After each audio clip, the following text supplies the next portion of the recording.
بسم الله الرحمن الرحيم الرحمن علم القرآن خلق الإنسان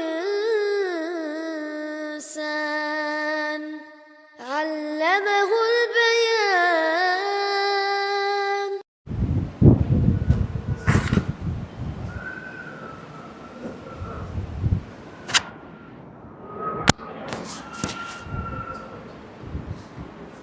أعوذ بالله من الشيطان الرجيم.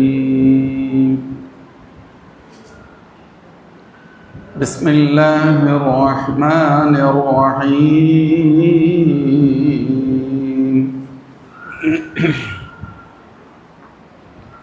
ويقول الذين آمنوا لولا نزلت سورة فإذا أنزلت سورة محكمة وذكر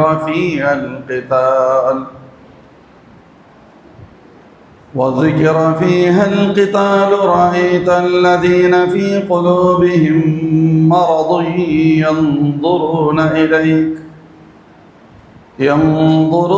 إليك نظر المغشي عليه من الموت فأولى لهم طاعة وقول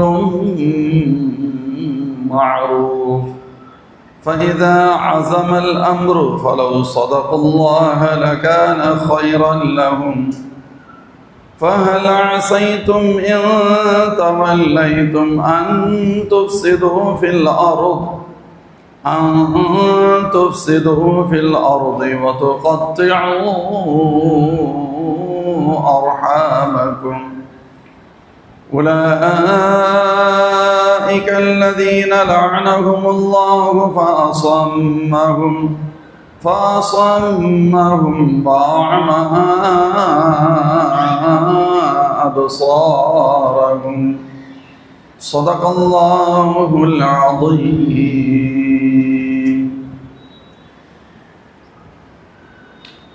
அல்லாஹ்வின் நல்லடியார்களே, அல்லாஹ் ஜல்ல ஷானுஹு வ தஆலாவின் பேரருளால் முஹம்மது ஸல்லல்லாஹு அலைஹி வஸல்லம் அத்தியாயத்தின் 19 வசனங்கள் வரைக்கும் உண்டான விளக்கங்களை நாம் பார்த்துள்ளோம்.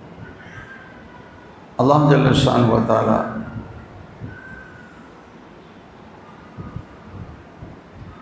நபி ஸல்லல்லாஹு அலைஹி வஸல்லம் மஜ்லிஸில் மோமின்களும் மற்றவர்களும் இருந்து பெருமானார் கூறுகின்ற உபதேசங்களை மோமின்கள் உள்வாங்க, இறைமறுப்பாளர்களோ அந்த மஜ்லிஸ் நிறைவு பெற்றதற்கு பின்பு சற்று முன்பு இவர்கள் என்ன சொன்னார்கள் என்று கேட்கும் வழக்கம் அவரிடம் இருந்தது. இதன் மூலம் அல்லாஹ் அவருடைய உள்ளத்தில் சீலிட்டு விட்டான். சத்தியம் போய் சேராமல் அவர்கள் மனவீச்சையை பின்பற்றுவர்கள் என்று அல்லாஹ் குறிப்பிட்டுவிட்டு, நல்ல மோமின்கள் யாருக்கு அல்லாஹ் ஹிதாயத் செய்திருக்கின்றானோ அவர்களுக்கு தன் ஹிதாயத்தை மேலும் அல்லாஹ் அதிகப்படுத்துவான், தன் தரப்பிலிருந்து இறையச்சத்தை வழங்குவான் என்றும் அல்லாஹ் கூறினான். மேலும் இது போன்ற தவறானவர்கள் எதிர்பார்ப்பது இந்த உலகத்தின் முடிவு நாள், அது திடீரென்று ஒரு நாள் வரத்தான் போகிறது, அதைத்தான் இவர்கள் எதிர்பார்க்கிறார்களா? அப்படி ஒருவேளை அது வந்துவிட்டால் இவர்களுக்கு எத்தகைய உபதேசங்களும் பயனளிக்கார். மேலும் யா ரசூலல்லாஹ், லா இலாஹ இல்லல்லாஹ் என்பதை நீங்கள் விளங்குங்கள், உங்களுடைய பிழைக்காக, மோமின்களுக்காக, மோமின்களான ஆண்கள் பெண்களுக்காக நீங்கள் பிரார்த்தியுங்கள், பிழைபொறுக்க தேடுங்கள் என்று அல்லாஹ் கூறி, உங்களுடைய அசைவையும் உங்களுடைய அமைதியையும் அல்லாஹ் அறிகிறான் என்ற வசனங்களுக்கான விளக்கங்களை நாம் விரிவாக கடந்த வாரம் பார்த்தோம்.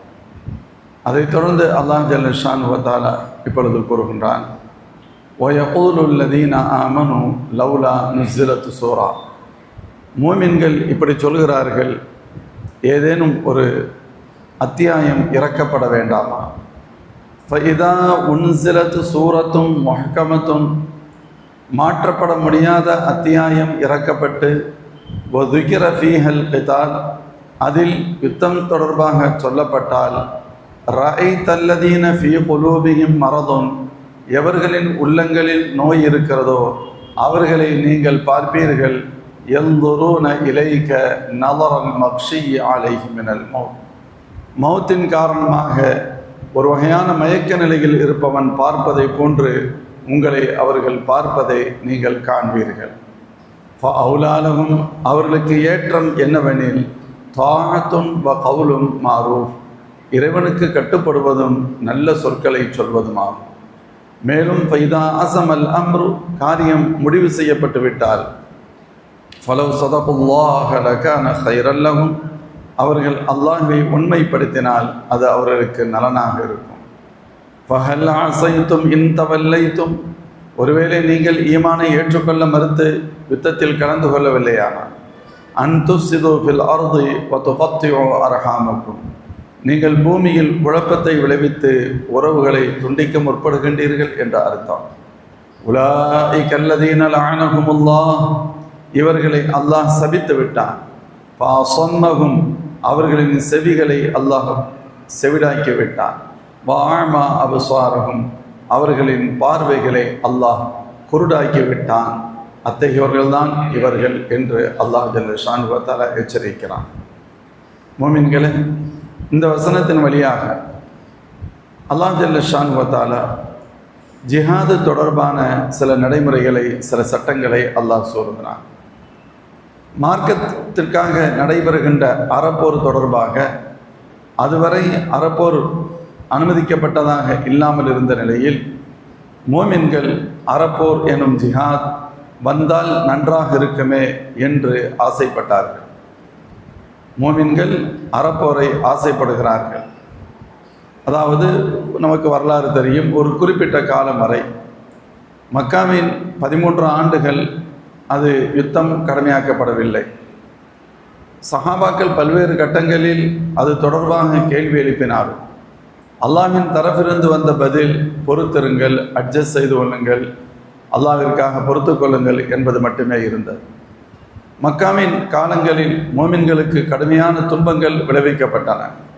அந்த துன்பங்கள் விளைவிக்கப்பட்ட காலங்களில் என்ன பல்வேறு நிலைகளில் மோமின்கள், குறிப்பாக சஹாபாக்கள், யார் ரசூலல்லாஹ், இவ்வளவு துன்பங்கள் கொடுக்கப்பட்டு கொண்டே இருக்கிறது, எவ்வளவு நாட்களுக்கு இதை ஏற்றுக்கொண்டே இருக்க வேண்டும், ஏன் இவ்வளவு துன்பங்கள் கொடுப்பவர்களுக்கு எதிராக நாம் திரும்பினால் என்ன, நாங்கள் ஏன் அவர்களை எதிர்கொள்ளக்கூடாது, அவர்களை அடிக்க அடிக்க நாங்கள் வாங்கி கொண்டே இருக்க வேண்டுமா, நாங்கள் அவர்களை எதிர்த்து சண்டையிட்டால் என்ன என்று கேட்டார்கள். ஆனால் அல்லாஹ்வின் தரப்பிலிருந்து அனுமதி கிடைக்கவில்லை. வஸ்பிர் அலாமா யகூலூன் வஹ்ஜுர்ஹும் ஹஜ்ரன் ஜமீலன் ஃபஸ்பிர் கமா ஸபர உலுல் அஸ்ம் போன்ற வசனங்கள் தான் பதிலாக வந்தது.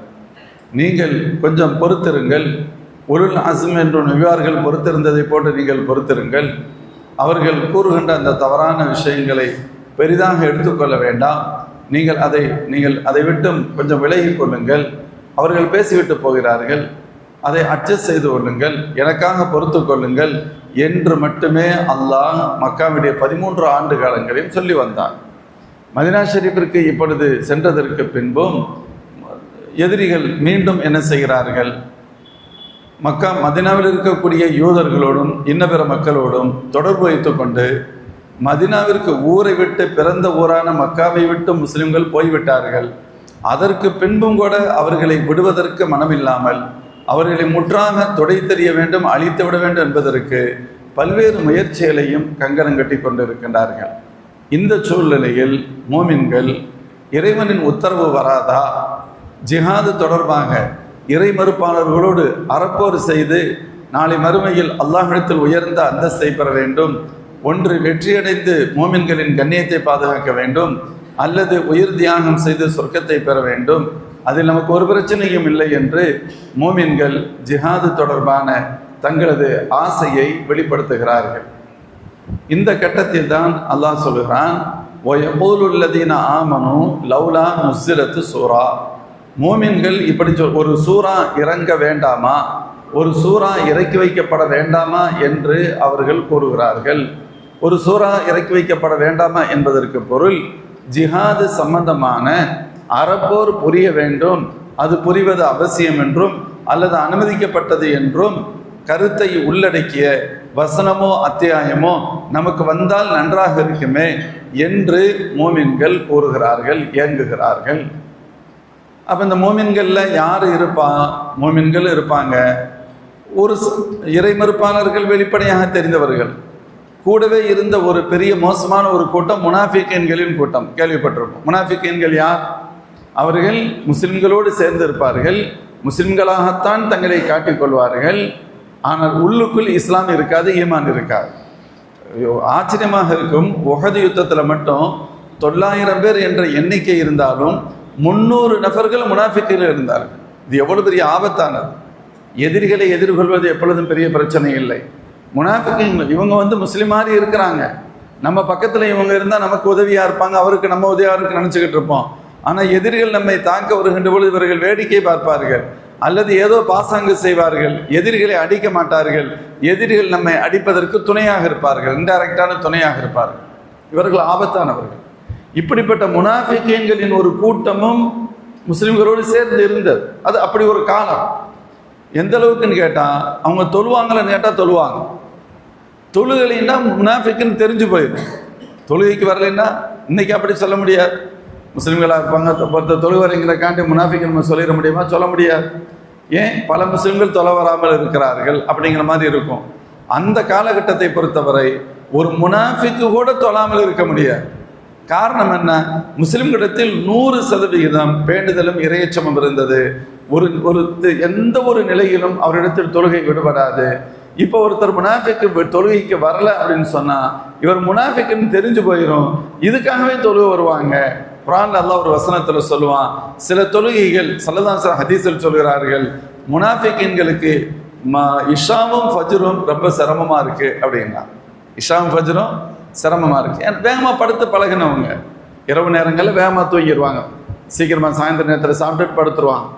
இப்போ நம்முடைய அதாவது இந்த லைட்டு வெளிச்சம் எல்லாம் வந்ததுக்கு பின்னால் தான் மக்களுடைய தூங்கு நேரம் கூடிக்கிட்டே போச்சு. அது வரைக்கும் பெரும்பாலும் உணவுகள் கூட 2 நேர உணவுகள் இருந்தது. காலையில் ஒரு தடவை சாப்பிடுவாங்க, மகரிப் நேரத்தில் ஒரு தடவை சாப்பிடுவாங்க, அதோட முடிஞ்சிடும். அது ரொம்ப ஆரோக்கியம் நிறைந்த காலம். இன்னைக்கு அப்படி இல்லை, 3 நேரம் சாப்பிட்றோன்ட்டு ஒரு வழக்கத்தை நம்ம வச்சுக்கிட்டோம். அந்த 3 நேரம் என்பது 3 நேரங்கிறதுனால சில பேர் எப்படி இருக்காங்கன்னு கேட்டால், காலையில் 11:30 மணிக்கு சாப்பிட்றோம், மதியம் 4:30 மணிக்கு சாப்பிடுவோம், நைட்டு 11:30 மணிக்கு சாப்பிடுவோம்.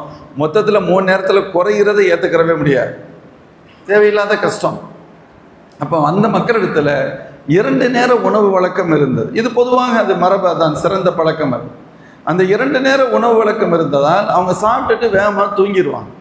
அப்போ வேகமாக தூங்குறதுக்கு இடையூறாக இருப்பது இஷாவுடைய தொழுகை.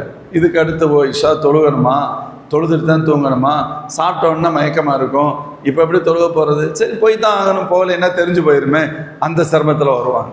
அல்லது தாமதமாக தூங்குபவர்கள் ஏதோ வேலை செய்கிறாங்க அல்லது அரட்டை அடித்தாங்க, ஜாலியாக இருக்கிறாங்க, இவங்க என்ன பண்ணுவாங்க, ஒரு குரூப்பு தூங்கி சுபுக்கு எந்திரிக்கும் போது கஷ்டமாயிடும். லேட்டாக படுத்தா பிரச்சனை இருக்கத்தானே செய்யும். இன்றைக்கி நம்மள பெரும்பாலானவர்களுக்கு பிரச்சனை தாமதமாக படுப்பது தான். நீண்ட நேரம் தூங்குறாங்கன்னு சொல்கிறத விட நீண்ட நேரம் விழித்திருப்பது தான் பிரச்சனை. இரவில் 12 மணி 1 மணி 2 மணி வரைக்கும் நம்ம விழிச்சிருக்கிறாங்க அப்படின்னா அவங்க எப்படி சுபுக்கு எந்திரிக்க முடியும்? சரி, இப்போ சுபுக்கு வாங்க சொல்லிடுவாங்க. இவர்கள் எழுந்திருப்பது சிரமமாக தெரியும். இப்போ வேற வழியே இல்லை, எப்படி போகாமல் இருக்க முடியும்? போகலைன்னா தெரிஞ்சு போயிடும், அதனால வருவாங்க. அப்போ கஷ்டப்பட்டு தான் வரணும். அல்லாஹ் சொல்லுவான், இன்னல் முனாஃபிகீன் யுகாதிஊன அல்லாஹ் வ ஹுவ காதிஊஹும். முனாஃபிகீன்கள் அல்லாஹ்வை ஏமாற்றுவதாக கருதி தங்களை தாங்களே ஏமாற்றிக் கொள்கிறார்கள். ஒய்தா காமு இல ஸலாத்தி காமு குஸாலா. தொழுகையில் என்றால் சோம்பேறிகளாக நிற்கின்றார்கள். யுராஊன அன்னாஸ், மக்களுக்கு காண்பிப்பதற்காக அவர்கள் தொழுகிறார்கள், வேற வழி இல்லை, அட்டண்டன்ஸ் போடுறதுக்காக வர்றாங்க. இப்படி ஒரு குரூப் இருக்கு. இன்னொரு வசனத்தில் அல்லாஹ் சொல்வான், ஒய்னஹா லகபீரத்துன் இல்லா அலல் ஹாஷியின். அந்த நேரத்தின் சில தொழுகைகள் அது இறையச்சமுடையவர்களுக்கு சாதாரணமானது, அவர்கள் அல்லாத மற்றவர்களுக்கு கடினமாக தெரிகிறது. அல்லாஹ் சொல்றான், கடினமாக இருக்கு. அப்போ முனாஃபிகீன்களுக்கு தொழுகை கடினமாக இருக்கு. நான் எதுக்கு இதை சொல்ல வரேன்னு கேட்டால், அப்போ முனாஃபிகீன்களின் ஒரு கூட்டம் முஸ்லிம்களோடு 2 கலந்திருந்தது. அதை புரிவதற்காகத்தான் இவ்வளவு சொல்றேன். முனாஃபிகீன்கள் நயவஞ்சகர்கள், ஒரு உண்மையும் முஸ்லிம்கள் அல்ல, முஸ்லிம்களாக காட்டிக்கொள்ளக்கூடிய ஒரு கூட்டம். ஆனால் தங்களை முஸ்லிம் இல்லை என்று தெரிந்துவிடக்கூடாது என்பதற்காக முஸ்லிம்கள் செய்யக்கூடிய எல்லா காரியங்களையும் செய்வார்கள். இப்படி ஒரு கூட்டம் இருந்துச்சு. இப்போ இந்த நிலையில் மோமின்களோ அல்லாஹ்வுடைய உத்தரவு வருவதை, அல்லாஹ் ஜிஹாது சம்பந்தமாக நமக்கு ஒரு சட்டத்தை தந்தால், ஜிஹாது கடமை என்று சொன்னால், அல்லது அறப்போர் அனுமதிக்கப்பட்டது என்று ஒரு அத்தியாயம் வருமானால் அது நன்றாக இருக்குமே என்று ஆசைப்பட்டு கேட்கிறார்கள். அல்லாஹ் ஜல்ல ஷானு தஆலா அவர்களுடைய விருப்பத்திற்கிணங்க வசனத்தையும் அத்தியாயத்தையும் இறக்கி வைக்கிறான். அல்லாஹ் சொல்றான், ஃபஇதா, இப்படி மோமின்கள் கேட்குறாங்க, ஃபஇதா உன்சிலத் சூரத்தும் முஹக்கமத்துன் வதுக்கிர ஃபீஹல் கிதால், சூரத்துன் முஹக்கமா இறக்கப்பட்டால், சூரத்துன்னா அத்தியாயம், முஹக்கமான அத்தியாயம் என்று சொன்னால் மாற்றப்படாத, இருவேறு கருத்திற்கு இடமில்லாத, எத்தகைய குழப்பத்திற்கும் இடமில்லாத மிக தெளிவான வசனம் இறக்கப்பட்டார். குர்ஆன் ஷரீஃப்ல 2 வகையான வசனங்கள் உண்டு. ஒன்று முஹக்கமா, இன்னொன்று முத்தஷாபிஹன் சொல்லுவான். உம்முல் கிதாபி வஹுர் முத்தஷாபிஹாத், அல்லாஹ் குர்ஆன்ல சொல்லுவான். ஒன்று முஹக்கம், இன்னொன்று முத்தஷாபஹ். முஹக்கம் என்று சொன்னால் அதனுடைய அர்த்தம் தெளிவானது, அதனுடைய விளக்கம் தெளிவானது, அதில் இன்னொரு கருத்திற்கு இன்னொரு விளக்கத்திற்கோ கருத்திற்கோ இடமில்லாதது. இப்படி சில வசனங்கள். இன்னும் சில வசனங்கள் இருக்கிறது, அதற்கு முத்தஷாபஹ் என்று சொல்லப்படும். அதற்கு இதுதான் அர்த்தம் என்று சொல்ல முடியாது, இதுதான் விளக்கம் அப்படின்னு சொல்ல முடியாது. ஒருவேளை இது இருக்கலாம் அல்லது இல்லாமலும் இருக்கலாம், வேறு அர்த்தங்கள் இருக்கலாம். இப்படிப்பட்ட சில வசனங்களும் உண்டு. உதாரணம் சொன்னால் புரியும். அலிஃப் லாம் மீம், அலிஃப் லாம் ரா, நிறைய அத்தியாயங்கள் வருது இல்ல ஆரம்பத்தில். ஹாமீம், நூன், காஃப், தனித்தனி எழுத்துக்களாக சொல்லப்படுகின்ற அத்தியாயத்தின் துவக்க வசனங்கள், இவைகள் எல்லாம் ஒரு ஆயத், ஒரு வசனம் தானே. இந்த வசனங்கள் இதற்கான பொருளை குர்ஆன் ஷரீஃபின் விரிவியார்கள் எழுதுகின்ற பொழுது ஃபர்ஸ்ட் வார்த்தை என்ன எழுதுவாங்க தெரியுமா? அல்லாஹு அலமு பி முராதிஹி பிதாலி, இதனுடைய கருத்தை அல்லாஹ் மட்டுமே தெளிவாக அறிந்தவன் எழுதுவான். அர்த்தம்லாம் நிறையவெல்லாம் சொல்ல மாட்டாங்க. ஃபர்ஸ்ட் விளக்கம் என்ன, அதுக்கடுத்து சில அர்த்தங்கள் சொல்லுவாங்க. முதல் விளக்கம் அர்த்தமே அல்லாஹு அலமு பி முராதிஹி பிதாலி, இதனுடைய அர்த்தத்தை விளக்கத்தை அல்லாஹ்வே மிக அறிந்தவன் என்று சொல்லிட்டு தான் இதுக்கு இப்படி ஒரு பொருள் கொடுக்கலாம், அப்படி ஒரு பொருள் கொடுக்கலாம் என்றெல்லாம் சொல்வார்கள். அப்ப இந்த வசனங்களுக்கு பேர் முத்தஷாபஹ். சரி, இப்ப ஏன் அல்லாஹ் இந்த வசனங்களை தந்திருக்கிறான்? அதற்கு காரணம் வேறு. ஏன் அல்லாஹ் இந்த வசனங்களை தந்திருக்கிறான்? அதே போன்று வேறு சில வசனங்கள், யதுல்லாஹி ஃபௌக ஐதீஹிம், அவருடைய கரங்களுக்கு மேல் அல்லாஹ்வுடைய கரம் இருந்தது. ஒமா ரமைத்த இது ரமைத்த வலாக்கின் அல்லாஹ் ரமா, யா ரசூலல்லாஹ், நீங்கள் எரிந்த பொழுது நீங்கள் எரியவில்லை, அல்லாஹ் தான் எரிந்தான். அல்லாஹ் ஒரு வசனத்துல சொல்றான். ஸல்லல்லாஹு அலைஹி வஸல்லம் ஹிஜ்ரத் செஞ்சு மக்காவிலிருந்து ஸல்லல்லாஹு அலைஹி வஸல்லம் மதீனா ஷரீஃபுக்கு போகணும், அன்று இரவுல போகணும். இதை தகவல் தெரிந்து கொண்டு எதிரிகள் இரவோடு இரவாக வீடை முற்றுகையிட்டு விட்டார்கள். இப்போ ஹதீஸில் வருமா இல்லையா? ஸல்லல்லாஹு அலைஹி வஸல்லம் அலி நாயகத்தை தன்னுடைய பெட்டில் படுக்க வச்சுட்டு ஸல்லல்லாஹு அலைஹி வஸல்லம் புறப்பட்டாங்க. புறப்பட்டு போகும் பொழுது ஒரு பிடை மண்ணை எடுத்து வீட்டிற்கு வெளியில் ஸல்லல்லாஹு அலைஹி வஸல்லம் தூவி விட்டார்கள். அது எதிரிகளின் கண்கள், எல்லோருடைய கண்களையும் கசக்குகின்ற சூழல் உருவானது. பெருமானார் ஸல்லல்லாஹு அலைஹி வஸல்லம் போய்விட்டார்கள். ஸல்லல்லாஹு அலைஹி வஸல்லம் போயிட்டாங்க. எதிரிகளுக்கு ஒன்றுமே தெரியலை. முடிஞ்சது பின்னாடி போய் பார்த்தா அங்கே ஸல்லல்லாஹு அலைஹி வஸல்லம் இல்லை, அலிநாயகன் தான் இருக்கிறான். கோபத்தில் கேட்டான், என்ன அலி, எங்க நீங்கள் தானேப்பா இரவு முழுக்க இருந்தீங்க, உங்களுக்கு தானே தெரியும், எனக்கு என்ன தெரியும்னு கேட்டாங்க அலிநாயகன். இது வரலாறு. இப்போ இந்த நிகழ்வு அல்லாஹ் சொல்றான், வமா ரமைத்த இது ரமைத்த வலாக்கின் அல்லாஹ் ரமா, நீங்கள் எரிந்த பொழுது நீங்கள் எரியவில்லை, அல்லாஹ் எரிந்தான். அவர்களது கரங்களுக்கு மேல் அல்லாஹ்வுடைய கரம் இருந்தது. ஹுதைபியாவுடைய உடன்படிக்கையுடைய நேரம், ஹஸரத் உஸ்மான் ஸல்லல்லாஹு அலைஹி வஸல்லம் சஹாபாக்கள் 1400 சஹாபாக்கள் மதீனாவிலிருந்து புறப்பட்டு ஹுதைபியாங்கிற இடத்துக்கு வந்துட்டாங்க. மக்காவிலேருந்து ஒரு 15-16 கிலோமீட்டர் தான் இருக்கு. உஸ்மானே கனி ரலியல்லாஹு அன்ஹு அனுப்பி அனுமதி வாங்கிட்டு வர்றதுக்காண்டி பெர்மிஷனுக்காக சொன்னாங்க, தகவல் தெரிவிச்சுட்டுவாங்க. அங்கே போனால் நிலைமை வேறு மாதிரி இருந்துச்சு, அவங்க அதெல்லாம் அனுமதிக்க முடியாதுன்ட்டாங்க. கடைசியில் உஸ்மான் ரலியல்லாஹு சொன்னாங்க, வேண்டுமானா நீங்கள் வந்துட்டீங்க, தவாஃப் செஞ்சுட்டு போங்க, என் நபிக்கு அனுமதிக்கப்படாது, நான் ஒன்றும் செய்ய வேண்டிய அவசியம் இல்லை, நான் செய்ய மாட்டேன்ட்டாங்க. அவங்களுக்கு கோபம் வந்துருச்சு. பாவந்தால் வந்துட்டாருன்னு சொல்லி ஏதோ உம்ரா பண்ணிட்டு போங்க, தவாஃப் செஞ்சுட்டு போங்கன்னு சொன்னால் இந்த ஆள் ரொம்ப பேசுகிறான் அப்படிங்கிற மாதிரி கோபப்பட்டாங்க. இந்த கோபப்பட்ட தகவல் மக்களுக்கு மத்தியில் வதந்தியாக உஸ்மான் ரலியல்லாஹு அன்ஹு கொலை செய்யப்பட்டு விட்டார்கள் என்று இப்போ தகவல் வந்துருச்சு. பெருமானார் ஸல்லல்லாஹு அலைஹி வஸல்லத்துக்கு இந்த தகவல் கிடைக்கின்ற பொழுது எல்லாரும் உட்கார்ந்து இருக்கிறாங்க. சஹாபாக்கள்கிட்ட இப்போ உடன்படிக்கை செய்யப்படுகிறது. சஹாபாக்கள் எல்லோரும் கொந்தளிக்கின்ற நேரம் சஹாபாக்கிட்ட உடன்படிக்கை செய்யப்படுகிறது. சஹாபாக்கள் எல்லோரும் பெருமானார் ஸல்லல்லாஹு அலைஹி வஸல்லம் கரத்தை பிடித்து உடன்படிக்கை செய்கிறார்கள். நீங்கள் என்ன சொல்கின்றீர்களோ அவற்றை நாங்கள் கேட்போம், எல்லா நிலையிலும் எந்த சூழலிலும் உங்களுடைய உத்தரவுகளுக்கு கட்டுப்படுவோம் என்று ஒவ்வொருவராக பையச் செய்து கொடுக்கிறார்கள். லகத் ரலியல்லாஹு அனில் முஃமினீன் இது பாயுனக தஹத ஷஜரா, அந்த மரத்திற்கு அடியிலிருந்து யாரெல்லாம் உங்களிடத்தில் ஒப்பந்தம் செய்தார்களோ அவர்களை அல்லாஹ் பொருந்தி கொண்டான் என்று குர்ஆனுடைய வசனம் வரும். இப்போ நம்ம சூரை முஹம்மது படிக்கிறோம், அதுக்கு பின்னால் வசனம் சூரத்துல் ஃபத்ஹ் என்று சொல்லப்படும். அந்த சூரத்துல் ஃபத்ஹுடைய அத்தியாயத்தில் இந்த வசனம் வரும். இன்னைக்கு நம்ம உம்ராவுக்கு போகிறவங்க ஹுதைபியாங்கிற இடத்துக்கு போகும்பொழுது இந்த ஒப்பந்தம் நடைபெற்ற இடத்தை பார்க்கலாம். இந்த ஒப்பந்தம் நடைபெற்ற இடத்தை பார்ப்போம். அங்கே ஒவ்வொருத்தரும் யதுல்லாஹி ஃபௌக ஐதீஹிம், ஒவ்வொருத்தரும் கரத்தை கொண்டு வந்து நீட்டுவாங்க. ஸல்லல்லாஹு கை வைப்பாங்க, சொல்லணும் பெருமானார் தான் கை வைத்தார்கள். இப்போ அல்லாஹ் சொல்றான் யதுல்லாஹி ஃபௌக ஐதீஹிம், அவருடைய கரங்களுக்கு மேல் அல்லாஹுடைய கரம் இருந்தது. அப்போ அல்லாஹுடைய கரம் என்று வருகிறது. அர் ரஹ்மானு அலல் அர்ஷிஸ்தவா, அர் ரஹ்மான் ஆகிய அல்லாஹ் அரிஷின் மீது அமர்ந்தான் அப்படின்னு வருது. இதுக்கெல்லாம் என்ன அர்த்தம் கொடுக்க முடியும்? என்ன அர்த்தம் கொடுக்கறது? அப்போ எதுன்னு சொன்னால் நம்ம கை மாதிரியா? கொஸ்டின் வருமா வராதா? நம்ம கை மாதிரியா? நீங்கள் இருந்த பொழுது நீங்கள் எரியவில்லை, அல்லாஹ் இருந்தாண்டா, அல்லாஹ் எரிஞ்சாண்டா நம்மளை மாதிரி எப்படி எடுத்து இருந்தானா? அப்போ எரிஞ்சான்னு சொன்னால் அவனுக்கு கை இருக்கா, விரல் இருக்கா? இப்படித்தான் எடுத்தானா, மண்ணை இப்படித்தான் பிடிச்சானா? இப்படிலாம் விளக்கம் சொல்ல வேண்டியது வரும். அரிசின் மீது அல்லாஹ் அமர்ந்தான் என்று சொன்னால் நாம் இருப்பதை போன்று அல்லாஹ் அமர்ந்தானா? அது எந்த மெத்தடு? ஏகப்பட்ட கொஸ்டின் வரும். இது போன்ற வசனங்களுக்கு பேர் முத்தஷாபா. இது போன்ற வசனங்களுக்கு பெயர் முத்தஷாபா. முத்தஷாபா என்று சொன்னால் அதற்கு தெளிவான விளக்கத்தை அல்லாஹ் மட்டுமே அறிவார். இதையும் அல்லாஹ் குர்ஆன்லயே சொல்றான், வமா யஅலமு தஅவீலஹு இல்லல்லாஹ், இதனுடைய சரியான அர்த்தத்தை அல்லாஹ் மட்டுமே அறிந்தவன். அப்போ மோமின்கள் என்ன சொல்லணும்? வர்ராசிஹூன ஃபில் இல்ம், நல்ல மோமின்கள் யகூலூன ஆமன்னா பிஹி, இதை நாங்கள் ஏற்றுக்கொண்டோம் என்று சொல்வார்கள். அவ்வளவுதான். அல்லாஹ் அங்கேயும் ஈமான சோதிக்கிறான். என்ற அறிவை கொண்டு எனக்கு இது புலப்படணும் அப்படின்னு நீ அதே நிலையில் இருக்கிறியா? என் ரப்புடைய வசனத்தை ஏற்றுக்கொள்கிறேன், எனக்கு மீனிங் புரியவில்லையானாலும் என்று நீ ஒற்றுக்கொள்கிறாயா என்பதுதான் அந்த முத்தஷாபகத்தான வசனங்களுடைய நோக்கம். இப்போ இங்கே அல்லாஹ் சொல்றான், அவர்களுக்கு முஹக்கமான முத்தஷாபகான வசனம் அல்ல. முத்தஷாபகான வசனத்துல தான் தெளிவில்லாதது, உறுதியாக இதுதான் அர்த்தம் என்று சொல்ல முடியாது. முஹக்கமான வசனம் என்பது அர்த்தம் தெளிவானது, அதனுடைய விளக்கம் தெளிவானது, அதற்கு இன்னொரு கருத்து கொடுக்க முடியாது. அதற்கு இதுதான் பொருள், இதுதான் விளக்கம் என்ற வசனம், அதாவது சந்தேகத்திற்கு இடமில்லாத, இருவேறு விளக்கங்களுக்கு இடமில்லாத, இதுதான் பொருள் என்பதை மிக தெளிவுபடுத்தக்கூடிய ஒரு வசனத்தை நாம் இறக்கி வைத்து யுத்தத்தையும் அதில் கூறப்பட்டால், ஜிஹாது செய்யறது கடமைங்கிற தகவலையும் அதில் சொல்லப்பட்டால் இப்போ என்ன ஆகுது? மோமின்கள் சந்தோஷப்படுறாங்க.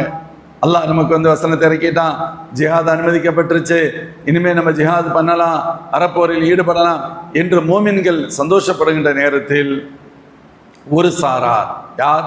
ரஅய்தல்லதீன ஃபீ குலூபிஹிம் மரதுன், எந்த உள்ளங்களில் நோய் இருக்கிறதோ அத்தகைய நபர்கள். அல்லாஹ் சொல்றான், இவர்கள் உள்ளத்தில் நோய் உள்ளவர்கள். உடல்ல நோய்ங்கிறது வேற, உடல் நோய் கூட கரெக்ட் பண்ணிடலாம், உள்ள நோய் பிரச்சனையா? இவர்கள் உள்ளத்தில் நோய் உள்ளவர்கள், அதாவது சந்தேகம் உள்ளவர்கள், ஈமானில் தெளிவில்லாதவர்கள்.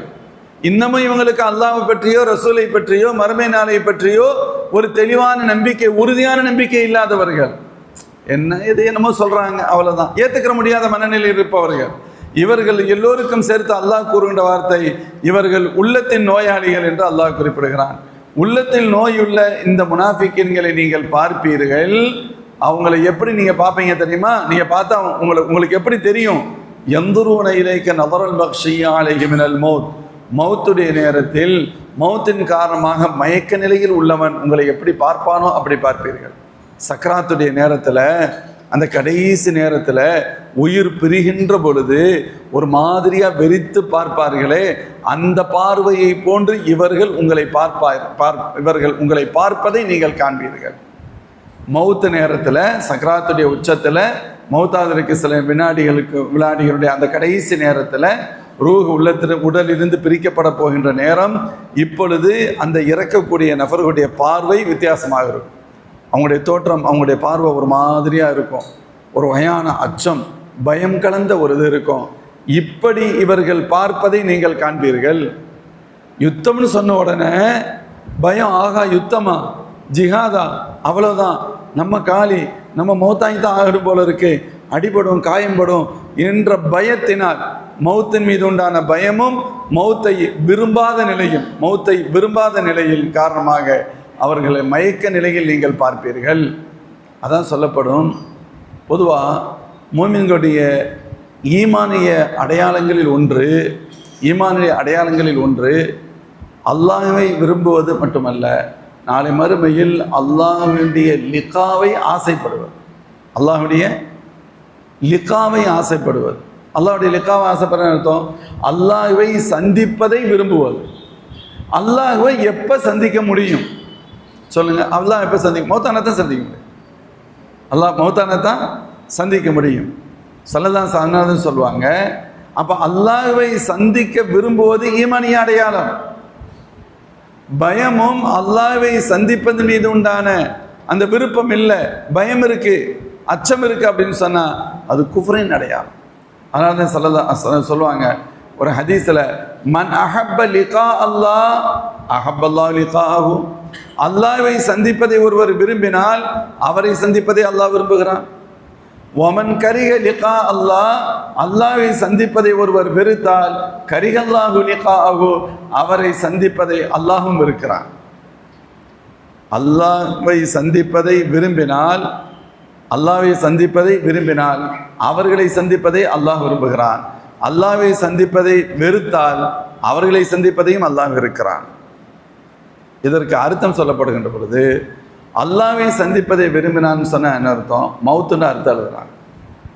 மௌத்தானத்தால் அல்லாஹ்வை சந்திக்க முடியும். மௌத்தின் மீது உங்களுக்கு மௌத்து வரும், அது வேறு விஷயம். மௌத்து வந்துருமோ பயம், கவலை, அப்படி ஆயிருமோ இப்படி ஆயிருமோ. நான் சொல்வது ஒரு சாதாரண ஒரு சராசரி மனிதருக்கு இருக்கக்கூடிய அந்த பயம் அல்ல. அது எல்லோருமே மௌத்தை கொஞ்சம் லேட்டாக வந்தால் பரவாயில்லையே, அது இயல்பு. அது சொல்லதான் சொல்லுவாங்க, யஹுர்மா இப்னு ஆதம் யஷிப் மின்ஹு இஸ்னான். 2 பண்புகள் மனிதனிடத்தில், மனிதன் வயோதிகம் அடைவான், 2 பண்புகள் அவனிடத்தில் வாலிபத்தை அடையும். அவனுக்கு எவ்வளவு வயசானாலும் 2 பண்புகளுக்கு மட்டும் வயசே ஆகாது. ஒன்று, நீண்ட நாள் வாழ வேண்டும் என்ற எண்ணம். 2வது, பொருள், காசு, பணம் நிறைய வேண்டும் என்ற ஆசை. இதுக்கு வயோதிகம் இதுக்கு வருமானு கேட்டால் இதற்கு வயோதிகம் வராது. 20 வயசுல இருக்கிற அந்த எண்ணம் 80 வயசுலையும் இருக்கும், 90 100 வயசுலையும் இருக்கும். யாராவது ஒருத்தட்டு போய் உங்களுக்கு தான் வயசு 80 ஆச்சே மௌத்தாயிரலாமான்னு கேட்டால் ஏற்றுக்குருவாங்களா? ஏற்றுக்கிற மாட்டாங்க. என் பேரன் படிக்கிறத பார்க்கணும்பாங்க, அப்புறம் அவனுக்கு கல்யாணம் முடிக்கணும்பாங்க, அவனுக்கு குழந்தை பிறக்கணும்பாங்க. இப்படி போய்கிட்டே தான் இருக்குமே தவிர ஒரு முடிவு இருக்கா? இது துனியாவுடைய இயல்பு. அது அதே மாதிரி காசு பணம் போதுமா? எவ்வளவு வசதி வந்தாலும் 10,000 ரூபா சம்பாதிக்கிறோம், 20 ரூபா சம்பாதிச்சா பரவாயில்ல. 20,000 ரூபா சம்பாதிக்கிறோம், 50,000 ரூபா சம்பாதிச்சா பரவாயில்ல. 50,000 ரூபா வந்துருச்சு, 1 லட்ச ரூபா இருந்தால் பரவாயில்ல. 5 லட்ச ரூபா வந்துருச்சு, 10 லட்சம் இருந்தால் நல்லா இருக்குமே. 1 கோடி வந்திருக்கு, இன்னொரு கொஞ்சம் ஒரு 1.25 கோடியாக இருந்தால் நல்லா இருக்குமே. போய்கிட்டே இருக்குமே தவிர அதற்கு முடிவு இருக்காது. சொல்லதான் சொல்லுவாங்க, ஒரு மனிதனுடைய நிலை என்ன தெரியுமா? லவ்கான வாதி லவ்கான இப்னி ஆதம் வாதியான் மின் தஹபின். 2 பள்ளத்தாக்குகள் நிறைய தங்கத்தை நிரப்பி மனிதனிடத்தில் கொடுத்து போதுமா என்று கேட்டால் லதமன்னா ஐயக்கோன சாலிசன், இன்னும் 1 மட்டும் இருந்தா பரவாயில்ல அப்படின்னு சொல்லுவான். சொல்லலாம் சொல்றான். கருத்து போதும் என்ற எண்ணம் வராது. இது ஒரு சராசரி மனித இயல்புகளில் ஒன்று. இங்க என்ன அர்த்தம் அப்படின்னு கேட்டா, அப்ப மௌத்தை நம்ம நேசிக்கிறது இல்லையே, மௌத்தை யாரும் நேசிக்கிறது இல்லைன்னு சொன்னா, மௌத்தை நேசிக்கிறதுங்கிற கருத்து என்ன அப்படிங்கிறது, மௌத்தை கண்டு அச்சம், பயம், அது வந்துட்டா என்ன ஆகும் அப்படி ஒரு மோமின் நினைக்க முடியாது. மௌத்து வரத்தான் போகுது, என்னைக்கு இருந்தாலும் வந்துதான் ஆகும். அதை நான் எப்படி எதிர்கொள்ள வேண்டும்? அல்லாஹ்வை சந்திப்பதை விரும்பினால் பரவாயில்ல, என்னைக்கு இருந்தாலும் எனக்கு மௌத்து வரப்போகுது, அல்ஹம்துலில்லாஹ், நான் அதை எதிர்நோக்கித்தான் இருக்கிறேன். எத்தனையோ நம்முடைய சராசரி சாதாரண பெரியோர்கள், பெரிய பெரிய இறைநேசர்கள் மட்டுமல்ல, சராசரியானவங்க மௌத்துக்கு முன்னால காசு எடுத்து வச்சிருப்பாங்க. எனக்கு கஃபன் தஃபன் செலவுக்கு இதை வச்சுக்கோங்கன்னு சொல்லுவாங்க. இருக்கிறாங்களா இல்லையா? என்னோட கஃபன் தஃபன் செலவுக்கு இதை வச்சுக்கோங்க. அந்த நேரத்தில் யார்ட்டையும் காசு கேட்டக்கூடாது. சில சமயத்தில் பிள்ளைங்க கஷ்டப்படுவாங்க, அப்போ சொல்லுவாங்க, யார்ட்டையாவது கொடுத்து வச்சுருப்பாங்க, ஏதாவது ஒன்று ஆகிட்டா என் பையன்ட்ட அந்த காசை கொடுத்துருங்கம்பாங்க, செலவுக்கு வச்சுக்கிற சொல்லுவாங்க. அப்போ மௌத்து மௌத்து வரத்தான் போகுது, நான் என்னைக்கு இருந்தாலும் போகத்தான் போகிறேன். ஒரு மௌத்தை கண்டு அச்சப்படாத நிலை. அப்படியே அவன் என்ன ஆகும், அப்படி ஆயிருமா இப்படி ஆயிருமா, நான் எப்படி ஒரு மாதிரியான இந்த எண்ணங்கள் வருதுண்டா. இவன் வாழ்க்கையில் தவறுகள் செய்கின்ற பொழுது தான் மௌத்தை கண்டு ஒரு அளவுக்கு அதிகமான பயம் ஏற்படும்.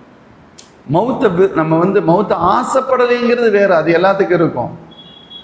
மௌத்து வந்துருமோ, மௌத்து வந்துட்டா என்ன பண்ணுறது, நான் ஒன்றுமே செய்யலையே, நான் எந்த நன்மையும் செய்யலையே, நான் தொழுகலையே, நான் நோன்பு வைக்கலையே, நான் எதுவுமே செய்யலையே, மௌத்து வந்துருமோ, மௌத்து வந்துட்டா நான் என்ன பண்ணுவேன்னு சொன்னால், நீ இப்படிலாம் நினைக்கிறதுனால மௌத்து வராமல் போயிடும், வரத்தான் போகுது. ஹஸரத் அபூபக்கர் சித்தீக் ரலியல்லாஹு அன்ஹு அவர்கள் தங்களுடைய உபதேசத்தில் எனக்கு அடுத்த ஹலீஃபாக வரக்கூடியவர் எப்படியெல்லாம் நடந்துக்கிறணும், எனக்கு அடுத்த ஹலீஃபா மூமின்களுடைய பொறுப்பாளர் ஆட்சியாளர் எப்படி நடக்கணும், பல்வேறு உபதேசங்களை செய்வார்கள். அந்த உபதேசங்கள் அனைத்தையும் செய்து ரொம்ப சுருக்கமான உபதேசம், ரொம்ப ஷார்ட்டாக சொல்லுவாங்க. சொல்லிட்டு அவங்க சொல்லுவாங்க, ஃபைதா ஹஃபிதுத வஸியத்தி, நான் சொன்ன அந்த உபதேசங்களை எல்லாம் நீங்கள் கேட்டு நடந்தால் இதற்கு பின்னால் உங்களுக்கு மறைவான விஷயங்களில் மௌத்தை விட உங்களுக்கு விருப்பத்திற்குரியது வேறொன்றும் இல்லை. மறைவான விஷயங்கள், மறைவுண்டா என்ன, இந்த வினாடிக்கு பின்னாடி என்ன வேண்டுமானாலும் நடக்கலாம், அதே மறைவு. என்ன வேண்டுமானாலும் நடக்கலாம். அதில் பிரியமானது நாம் விரும்புகின்ற பல விஷயங்களும் இருக்கும். எனக்கு இப்போ நாளைக்கு 1 லட்ச ரூபா எனக்கு செக் வந்துடும், நாளைக்கு என் பையன் வெளிநாட்டிலேருந்து வந்துடுவார், ஏதோ ஒன்று. இப்போ நல்ல விஷயங்கள், விரும்பக்கூடிய பல்லாயிரக்கணக்கான விஷயங்கள் இருக்கும். சிலதான் சொல்கிறாங்க, மறைவானவைகளில் உங்களுக்கு பிரியத்திற்குரியவை மௌத்தை விட இன்னொன்று இருக்காது, மௌத்தை விட இன்னொன்று இருக்காது சொல்லிட்டு சொல்லுவாங்க. அது வராமல் போயிடாது, பயப்படாது. ஒருவேளை அந்த பிரியமானது வராமையெல்லாம் போகாது, வந்துடும். ரெண்டாவது சொல்லுவாங்க, ஃபைதா ضيعت وصيتي, நான் கூறுவதை நீங்கள் சரியாக கேட்டு நடக்கவில்லையான, ஆட்சி செய்யவில்லையானால் மறைவான விஷயங்களில் உங்களுக்கு மிக வெறுப்பிற்குரியது மௌத்தாக மட்டும்தான் இருக்கும். அதை கண்டு பயப்படுவீங்க, வந்துருமோ அவன் என்ன ஆகுறது அப்படி நீங்கள் சொல்லுவீங்க. இப்படிலாம் நீ நினைக்கிறதுனால வமான் தபி மோஜிசில்லா, அல்லாஹ்வை இயலாமையில் ஆக்க முடியாது. அப்படின்னா மௌத்தை இருந்து ஒரு நேரம் தப்பிக்கலாம் முடியாது. அப்பொழுதும் ஆத்திக்கு அது வரத்தான் போகும். சல்லல்லாஹு சொல்லுவாங்க, அல் மௌத்து துஹ்ஃபத்துல் மோமின், ஒரு மோமினுக்கு வழங்கப்படுகின்ற சன்மானம் மௌத்துன்னு சொன்னாங்க சல்லல்லாஹு. அல் மௌத்து ஜஸ்ருன் யூஸ்ருன் ஹபீப இலல் ஹபீப், நண்பனை நண்பனோடு சேர்த்து வைக்கக்கூடிய ஒரு பிரிட்ஜ், பாலம் தான் மௌத்து. மௌத்து நமக்கு கவலையை தர, இருப்பவர்களுக்கு கவலையை தர வேண்டும். இறந்தவரை பொறுத்தவரை அது உயர்ந்த நிலை, அவருக்கு சொர்க்கவாசியாக இருக்க வேண்டும். இருக்கிறவங்களுக்கு கவலை இருக்கணும், நல்லவங்க போயிட்டாங்களே, சின்ன வயசில் போயிட்டாங்களே, ஏதேனும் ஒரு வகையில் முகப்பத்தின் காரணமாக மனைவியாக இருக்கலாம், கணவனாக இருக்கலாம், தந்தையாக இருக்கலாம், தாயார் இருக்கலாம், பிள்ளைகளாக இருக்கலாம், நட்பாக இருக்கலாம், ஏதேனும் ஒரு காரணம் அந்த பிரிந்து விட்டு அந்த துயரம் உள்ளத்தில் இருக்க வேண்டும். ஆனால் இறந்தவரை பொறுத்தவரை அது மகிழ்ச்சிக்குரியதாக இருக்க வேண்டும். அத்தகைய நிலையில் மரணம் அமைய வேண்டும். சில பேரை பார்த்தா மாஷா அல்லாஹ் அவங்க தூங்குற மாதிரி இருக்கும். அப்படியே அது சில பேர், அதாவது நல்லடியார்களுக்கு சொர்க்கம் காண்பிக்கப்படும், அப்படியே அந்த சொர்க்கத்தை பார்த்துக்கிட்டே இருப்பாங்க, ரூஹு போனது தெரியாது. சக்கராத்து கஷ்டம்தான், ஆனால் அல்லாஹ் அதை காமிச்சிக்கிட்டே இருப்பான். அந்த சந்தோஷத்தில் ரூஹு போயிடும். அந்த தோற்றமும் தெரியும், அந்த ஒரு அடையாளங்களும் தெரியும். சில பேர் வெறித்து பயந்து ஒரு மாதிரியாக நரகம் காண்பிக்கப்படும், அவர்கள் செல்லக்கூடிய தண்டனைக்குரிய இடம் காண்பிக்கப்படும், அந்த மெத்தடு காண்பிக்கப்படும். அதை பார்த்து அதிர்ந்து பயந்து போய் இருப்பாங்க. அப்படியே ரூஹு பிரியும். இப்படியும் சில பேருக்கு உண்டு. மோமின்களை பொறுத்தவரை சல்லல்லாஹு சொல்லுவாங்க, அது மவுத் என்பது அது துயரம் அல்ல. மோமின்களை பொறுத்தவரை துயரம் அல்ல, மோமின்களை பொறுத்தவரை அது சன்மானம் தான். என்னைக்கு இருந்தாலும் போய்த்தானே, யாரும் தப்பிக்கவே முடியாது. யாராவது உலகத்தில் ஒரு நபராது மிஞ்சி இருக்கிறான்னு சொல்ல முடியுமா? லவ்கானத்தின் துன்யா ததுமொழி வாஹிதின் லக்கான ரசூலுல்லாஹி ஃபீஹா முஹல்லதா. ஒரு அரபி கவிஞன் சொல்வான், இந்த உலகத்தில் யாரேனும் ஒருவர் நிரந்தரமாக இருக்க முடியும் என்று சொன்னால் எங்கள் நபி இருந்திருப்பார்கள். ஸல்லல்லாஹு அலைஹி வஸல்லம் இந்த உலகத்தில் இல்லை, வேற யார் இருக்க முடியும்? அப்ப இம்மித்த ஃபஹமுல் காலிதூன், யா ரசூலுல்லாஹ் நீங்கள் இந்த உலகத்தை விட்டு வந்ததற்கு பின் இந்த உலகத்தில் வேறு யார் நிரந்தரமாக இருக்க முடியும்? நீங்களே வரப்போறீங்க. அல்லாஹ் அப்படித்தான் வச்சிருக்கிறான். அதாவது நம்ம என்ன நினைக்கிறோம்னா, மவுத் என்பது வாழ்க்கையின் முடிவு என்று கருதுகிறார்கள். மூமின்களை பொறுத்தவரை மவுத் என்பது வாழ்க்கையின் தொடக்கம். அதுதான் பல்வேறு நிலைகள். ஒரு காலம் இருந்தது, ஆதம் அலைஹிஸ்ஸலாத்துடைய முதுகந்தண்டில் இருந்தோம், அதற்கடுத்து அப்படி படிப்படியாக மாறி வந்தோம், தந்தையின் முதுகந்தண்டில் இருந்தோம், தாயின் கருவறையில் இருந்தோம். ஒவ்வொரு காலத்திலும் இருந்த இடம் விசாலமாகத்தான் தெரிந்தது. வந்ததற்கு பின்புதான் தெரிகிறது அது குறுகலான இடம் என்று. தந்தையின் முதுகந்தண்டு விசாலமாகத்தான் இருந்தது, விசாலமாகத்தான் இருந்துச்சு. அம்மாவுடைய கருவுக்கு வயிற்றுக்கு வந்தது பின்னாடி தான் தெரியுது அது ரொம்ப சின்ன இடத்துல இருந்திருக்கிறோம். அம்மாவுடைய வயிறு நமக்கு விசாலமானதாகத்தான் இருந்தது. யாருக்கும் பத்தலைன்னா யாரும் சொல்லவனா இல்லை, கம்ப்ளைண்ட்லாம் பண்ணலை. நல்ல போதுமான அளவில் தான் இருந்துச்சு. நல்ல டெம்பரேச்சர் தேவையான அளவில் அழகாக சொகுசாக தான் இருந்தோம். அதற்கடுத்து துனியாவுக்கு வந்து பார்த்தா இது பிரம்மாண்டமிக்க உலகமாக இருக்குது, என்னடா இருட்டில் உட்காந்துட்டு வந்திருக்கிறமேங்கிற மாதிரி நினைக்கிற மாதிரி இருக்கும். இப்படி ஒரு நிலையிலிருந்து இந்த நிலைக்கு வந்ததற்கு பின்பு முந்தைய நிலை சாதாரணமாக இருக்குமோ, இதை போன்றுதான் மௌத்திற்கு பின்பு இந்த துனியா அற்பமாக தெரியும். மௌத்திற்கு பின்பு இந்த துனியா அற்பமாக தெரியும், மௌத்திற்கு முன்பு தெரியாது. தெரிஞ்சுன்னா எல்லாம் சூஃபி ஆயிடுவான், எல்லாம் மகான் ஆயிடுவான். அல்லாஹ் அப்படிலாம் தெரியப்படுத்த மாட்டான். அது ஈமான் பில் கைப் அல்ல. நம்முடைய ஈமானுக்கான மரியாதை என்பது ஈமான் பில் கைப். நான் சொர்க்கத்தை பார்க்கவில்லை ஆனால் ஆசைப்படுகிறேன், நரகத்தை நான் பார்க்கவில்லை ஆனால் பயப்படுகிறேன், அல்லாஹ்வுடைய லிகாவை பற்றி எனக்கு தெரியாது ஆனால் அதை கண்டு நான் ஆசைப்படுகிறேன். இது ஈமான் பில் கைப். மறைவான விஷயங்களை கொண்டு ஈமான் கொள்ளுதல். எப்பொழுது மறைவுத்தன்மை வெளிப்பட்டு வெளிப்படையாக வந்து விடுமோ அந்த ஈமானுக்கு மரியாதையே இருக்கு. அல்லாஹ் சொல்வான், ஒரு காலம் வரும், அல்லாஹ் சில அடையாளங்களை வைத்திருக்கிறான். இந்த உலகத்துடைய முடிவு நாள் என்பதற்கு சில முக்கியமான அடையாளங்கள் வந்துவிட்டால் அதற்கடுத்து ஈமான் கொண்டால் இறை மறுப்பான் ஈமானும் ஏற்றுக்கொள்ளப்படாது, ஒரு மோமினின் நன்மையான செயலும் ஏற்றுக்கொள்ளப்பட மாட்டார். அதான் வந்துருச்சுல, அப்புறம் என்னத்தை நீ என்ன சாலியான அமல் செய்ய போற? சூரியன் ஒரு நேரத்தில் மேற்கு திசையில் உதிக்கும், மேற்கு திசையில் பார்த்தவுடன் சதக்கா தான தர்மம் செய்வோம். ஒரு சதக்காவுக்கு அங்கே வேலையே கிடையாது, நீயே வச்சுக்கிட்டாலுன்னு சொல்லப்படும். இறை மறுப்பார்கள் ஈமானை ஏற்றுக்கொள்ளலாம், எத்தைய அவசியமும் இல்லை, அதுக்கு ஈமானுக்கு மரியாதையே இருக்காது. அப்போ இந்த உலக துனியாவில் தான் இருக்கிறோம், ஆனால் ஆகிரத்தை நம்புகிறோம். ஆகிரத்து பிரம்மாண்டமிக்க வாழ்க்கை, மிகச்சிறந்த வாழ்க்கை. இதை அனுபவிக்கணும்னா எப்படி அனுபவிக்க முடியும்? ஹஸரத் ரசூலுல்லாஹி ஸல்லல்லாஹு அலைஹி வஸல்லம் ஹதீஸ்ல சொல்வாங்க, ஒவ்வொரு ஃபர்லான தொழுகைக்கு பின்பும் ஒருவர் தொடர்ந்து ஆயத்துல் குர்சியை ஓதும் வழக்கம் இருந்தால் லம் யம்னஉஹு மின் துகூலில் ஜன்னதி இல்லல் மௌத், சொர்க்கம் செல்வதற்கு அவருக்கு மௌத் மட்டுமே தடையாக இருக்கும். என்ன வார்த்தை! ஒவ்வொரு ஃபர்து தொழுகைக்கு பின்பும் ஆயத்துல் குர்சியை ஒரு ஓதினால் அவர் சொர்க்கம் செல்வதற்கு மௌத் மட்டுமே தடையாக இருக்கும். கண்டிப்பா சொர்க்கத்துக்கு போவாருங்கிறத சலான்ஸ் எப்படி சொல்றாங்க? சரி, ஒருவர் தொடர்ந்து தன்னுடைய ஆயுள் முழுக்க ஓதிக்கொண்டே வருகிறார், ஆயத்துல் குர்சி ஓதிக்கிட்டே வர்றார், ஒவ்வொரு தடவையும் ஓதுகின்ற பொழுதும் பெருமானாருடைய சொல் அவருக்கு ஞாபகத்திற்கு வருகிறது, இப்பொழுது இவருக்கு மௌத்தும் வரப்போகிறது. இவர் மௌத்தை கண்டு பயப்படுவார்? இவர் மௌத்தை கண்டு கவலைப்படுவார்? இவர் மௌத்து இவருக்கு துயரை செய்து? ஒன்றும் கிடையாது, எதுவும் கிடையாது. நான் அதைத்தானே காத்திருக்கிறேன், அதைத்தானே எதிர்பார்த்திருக்கிறேன். சஹாபாக்கள் ஷஹாதத்துடைய மரணத்தை ஏன் விரும்பினார்கள்? எனக்கு சொர்க்கம் தெரிகிறது, நான் இப்பொழுது உள்ளே செல்கிறேன் என்று போராடி வீரமரணம் அடைந்த சஹாபாக்கள் எத்தனை பேர்? அப்போ அவங்களுக்கு வாழ்வின் மீது தேட்டம் இல்லை, இந்த வாழ்வில் அவங்களுக்கு முகப்பத்தில் அப்படின்னு அர்த்தம் அல்ல. ஒரிஜினல் வாழ்வு மௌத்திற்கு பின்புள்ளது தான். அந்த வாழ்வு சிறக்க வேண்டுமானால் இங்கு சில தியாகங்களை செய்தாக வேண்டும், அவ்வளவுதான். அது வரணும், அதுதான் ஆகணும் மோமின்கள். அப்போ மறுமையுடைய உயர்வு, மறுமையுடைய எல்லா விதமான வசதி வாய்ப்புகளெல்லாம் நாம் அனுபவிக்க வேண்டுமானால் ஒன்று மாறணும். என்ன வரணும்? ஒரு நிலையிலிருந்து இன்னொரு நிலை, மௌத் என்ற ஒரு நிலை ஏற்பட்டு இந்த இடத்துல இருந்து வெளியே போகணும். இதுக்கு பின்னால குடும்பத்துக்காக உழைக்கணுமா? தேவையில்லை. தொழுகணுமா? தேவையில்லை. அதான் சொல்லுவாங்க, அலிநாயகம் சொல்வார்கள், இந்த உலகம் வேலை செய்கின்ற இடம், கூலி எதிர்பார்க்கின்ற இடம் அல்ல. மறுமை கூலி மட்டுமே கொடுக்கப்படுகின்ற இடம், வேலை செய்யும் இடம் அல்ல.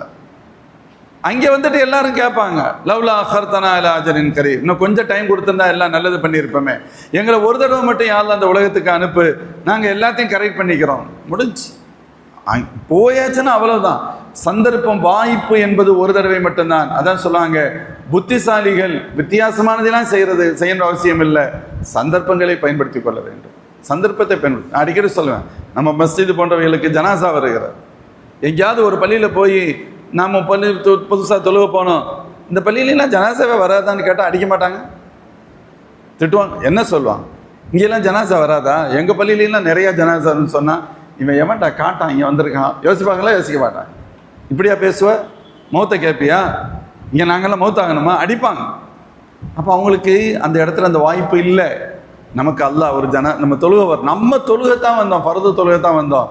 அறிவிப்பு செய்கிறாங்க, ஜனாசா சலாத்துல் ஜனாசாங்க. மாஷால், என்ன நன்மை. இப்போவும் நான் ஓடுறேன்னு வச்சுக்கோங்க, உதாரணத்துக்கு இப்போ நான் போயிட்டேன்னு வச்சுக்கோங்க, என்ன அர்த்தம்? எனக்கு ஒரு சந்தர்ப்பம் கிடைத்து அந்த சந்தர்ப்பத்தை நன்மையாக மாற்ற தெரியாத நசீப் இல்லாதவன் நான், அப்படிதானே அர்த்தம்?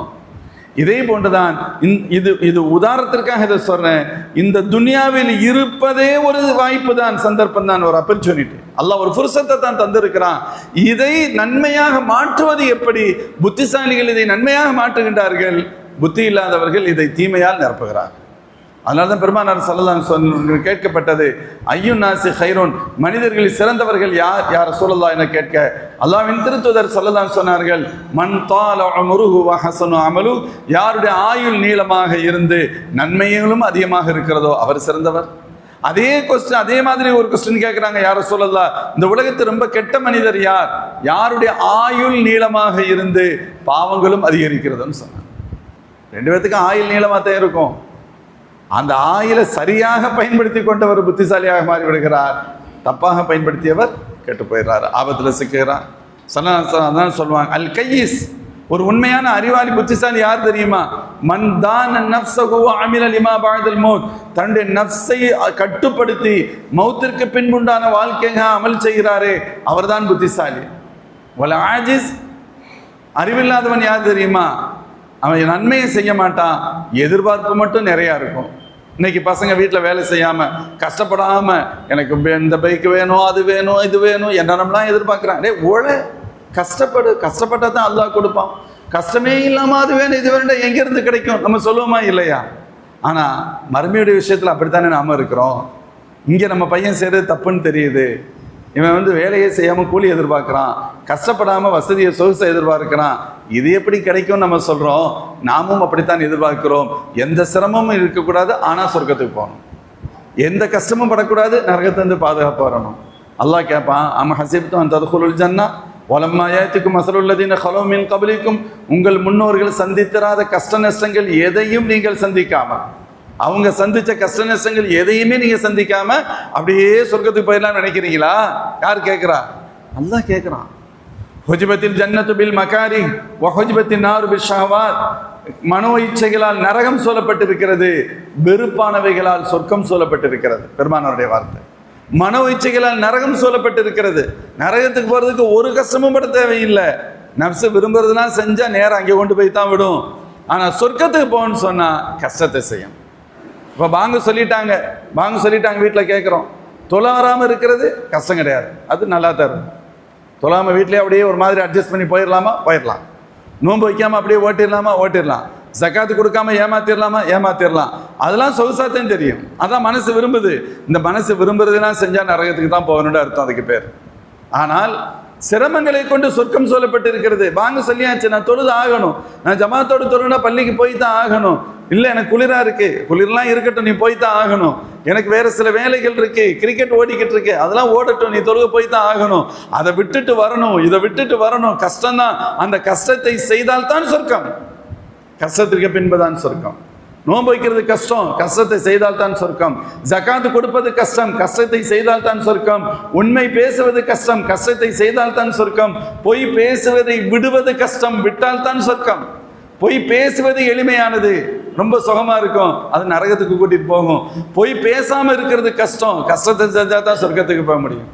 அல்லாஹ் ஜல்ல ஷானு வ தஆலா இப்படித்தான் ரப்பு சிஸ்டமைஸ் பண்ணி வைத்திருக்கிறான். அப்போ இந்த மறுமை நம்முடைய வாழ்க்கை என்பது ஆதம் அலைஹிஸ்ஸலாம் முதுகந்தண்டு, அதற்கடுத்து நம்முடைய பெற்றோர்கள் மூதாதையருடைய முதுகந்தண்டு, தாயுடைய வயிறு, இந்த உலகத்துக்கு வந்திருக்கோம். வந்துட்டு இது எல்லாம் அடுத்தடுத்த ஒரு ஸ்டெப், அவ்வளவுதான். இன்னும் வாழ்க்கை தொடங்கலை. ஒரிஜினல் வாழ்க்கை என்பது மௌத்தை கொண்டுதான் தொடங்குகிறது. நம்ம எல்லாரும் என்ன நினைக்கிறாங்கன்னா, மௌத்து ஒரு வாழ்க்கையின் முடிவுன்னு நினைக்கிறாங்க. ஒரிஜினல் வாழ்க்கையின் தொடக்கமே மௌத்து தான். அதனால தான் மோமின்களை மௌத்தாயிட்டாங்களா? ஒரு பிறந்த குழந்தையை தூய்மைப்படுத்தி சுத்தப்படுத்தி புத்தாடை போட்டு எப்படி அழகு பார்க்கின்றோமோ அதை போன்றுதான் ஜனாசாக்களை குளிப்பாட்டி தூய ஆடை அணிந்து சந்தோஷமாக தொலை வைத்து அவர்களை அனுப்பி வைக்கிறோம். ஏனெனில் இவர்கள் ஒரு புதிய வாழ்க்கைக்கு செல்கிறார்கள். அவங்க நல்லவங்க கெட்டவங்க நம்ம பிரித்து பார்க்கவே முடியாது, பிரித்து பார்க்க மாட்டோம். அது அவங்களுக்கும் பைனஹும் பைனல்லாஹ், அவங்களுக்கும் ரப்புக்கும் மத்தியில் உண்டான. நம்ம யாருக்காவது வித்தியாசப்படுத்த முடியுமா? இந்த ஆளுக்கெல்லாம் இது போல் ஒயிட்டு துணியெல்லாம் போட தேவையில்லைங்க. ஒரு பழைய வேஷ்டி நம்ம வீட்டில் இருக்குல்ல, பழைய நம்ம உடுத்தின கைலியெல்லாம் இருக்கத்தானே செய்து, அந்த வெள்ளை வேஷ்டி கைலியை தூக்கி போட்டு அடக்கம் பண்ணிட்டு போங்க, இதுக்கு போயிட்டு 15 மீட்டர்லாம் காசு கொடுத்துலாம் வாங்க முடியாது அப்படி சொல்லலாமா? சொல்ல முடியாது. ஏன் சொல்கிறான் அப்படி? இல்லை, அவந்தால் கெட்டவர்.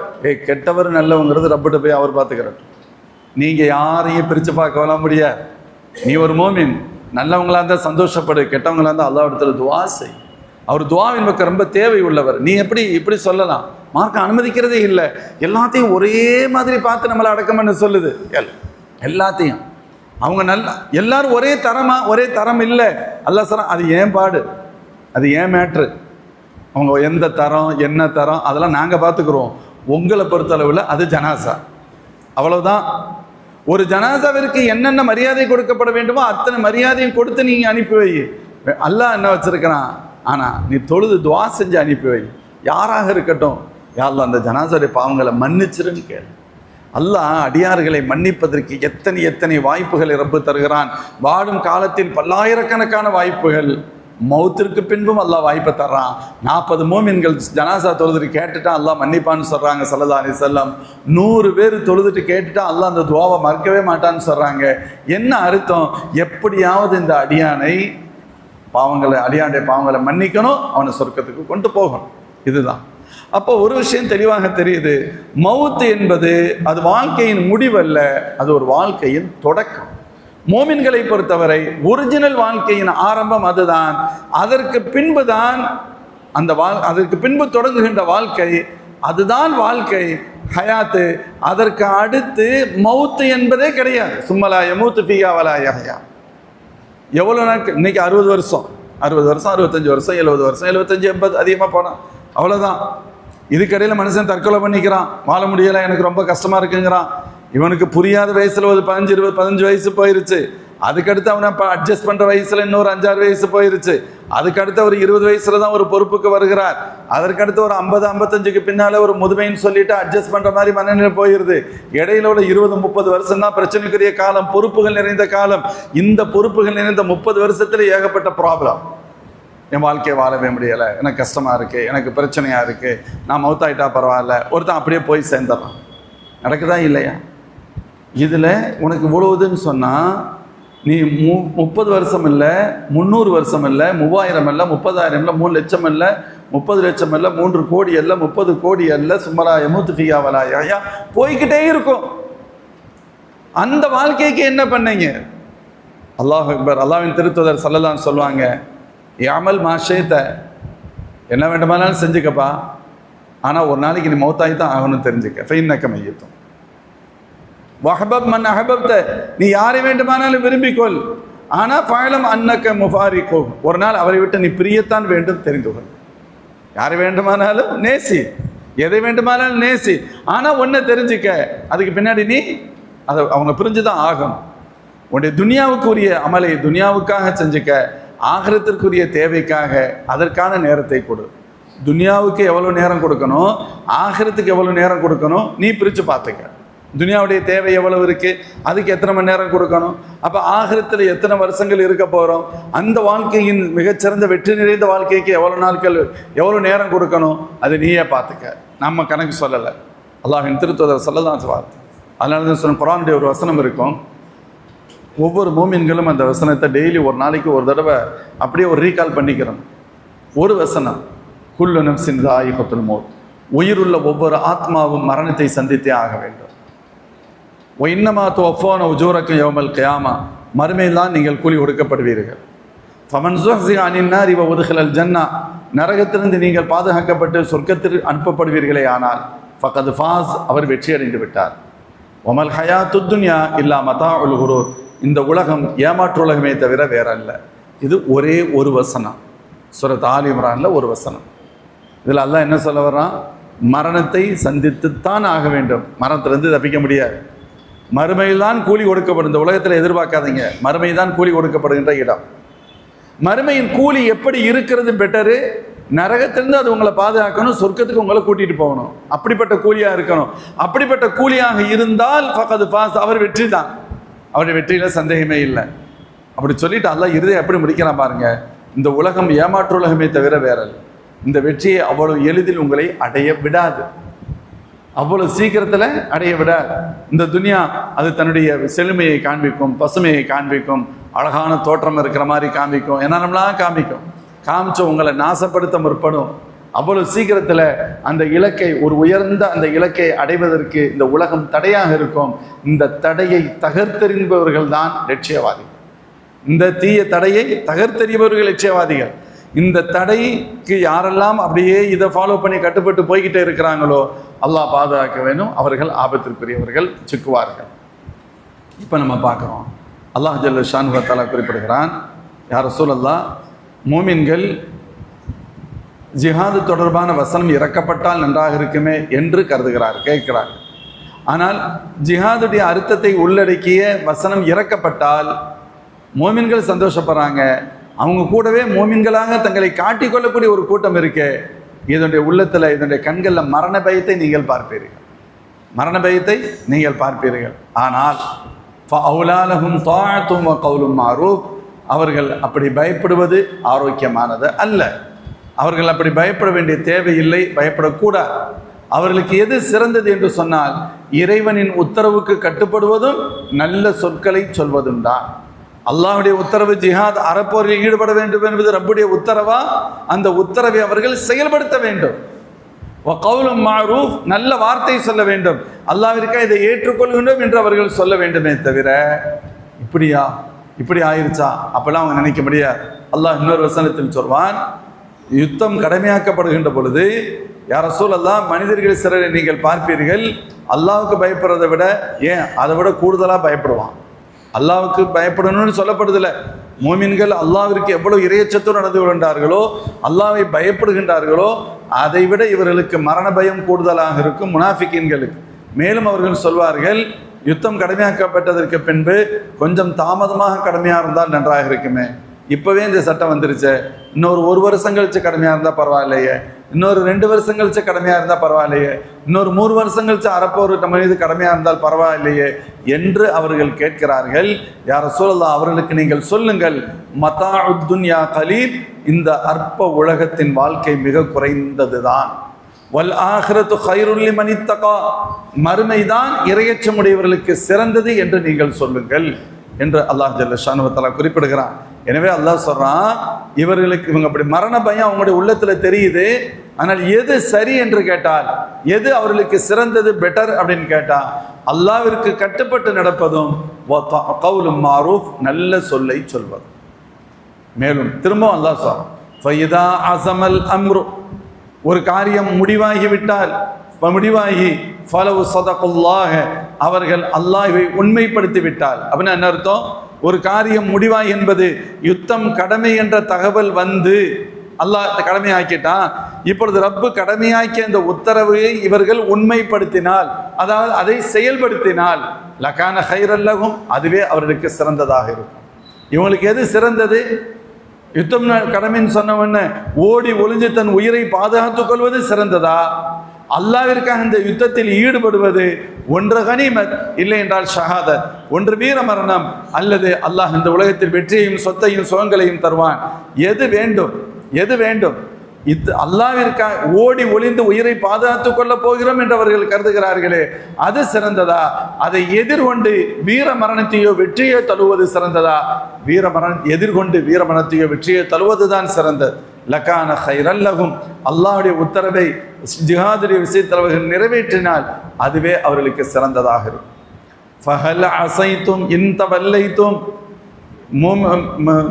முனாஃபிகீன்களே, நீங்கள் அல்லாஹ்வுடைய உத்தரவை ஏற்றுக்கொள்ளாமல், அல்லாஹ்வுடைய உத்தரவை ஏற்று ஜிஹாதில் ஈடுபடாமல், அறப்போரில் கலக்காமல் நீங்கள் ஒருவேளை பின்வாங்கினால் நீங்கள் என்ன செய்ய நாடுகின்றீர்கள் என்ற அர்த்தம். அன் துஃப்ஸிது ஃபில் அர்த் வ துகத்திஉ அர்ஹாமக்கும், இந்த பூமியில் குழப்பத்தை விளைவிக்கவும் நீங்கள் உறவுகளை துண்டிக்கவும் நாடுகிறீர்கள் என்ற அர்த்தம். நீங்க ஈமானை ஏற்று உண்மையான மூமின்களாக இருந்தால் என்ன செஞ்சிருக்கணும்? அறப்போரில் கலந்துக்கிறணும். ஒருவேளை நீங்கள் அறப்போரில் கலந்து கொள்ளவில்லையானால் நீங்கள் யார்? இந்த பூமியில் குழப்பத்தை உருவாக்க நினைப்பவர்கள், உறவுகளை துண்டிக்க நினைப்பவர்கள். இதைத்தான் நீங்கள் செயல்படுத்த முற்படுகிறீர்கள் என்ற அர்த்தம். இது எவ்வளவு பெரிய தவறு!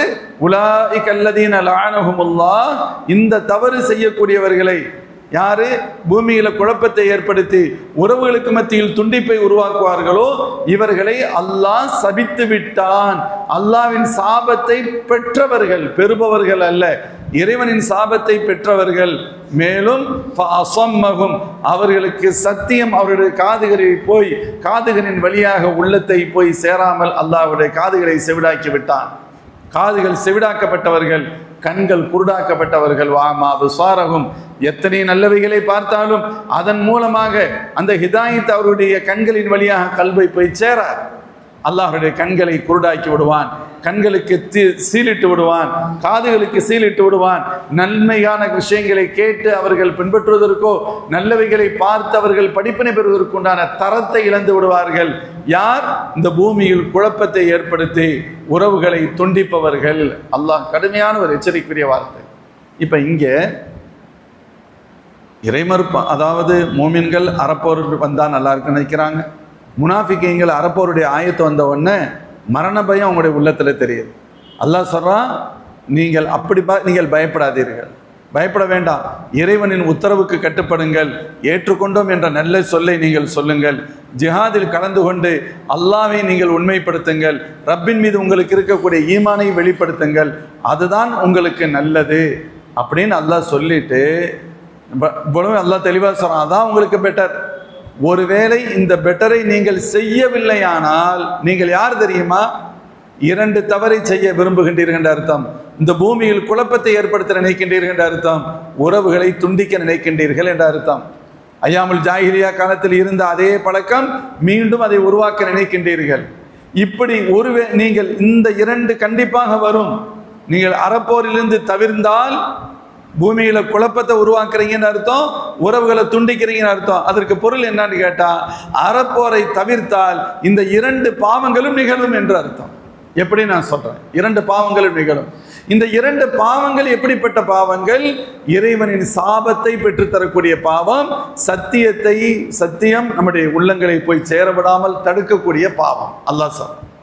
சரி, நீங்க இதை ஏற்றுக்கொள்ளாமல் அறப்போரில் நீங்க கலந்துக்கலைன்னு சொன்னா பூமியில குழப்பத்தை விளைவிக்கின்றீர்கள், உறவுகளை துண்டிக்கின்றீர்கள். அப்படின்னா என்ன பொருள்?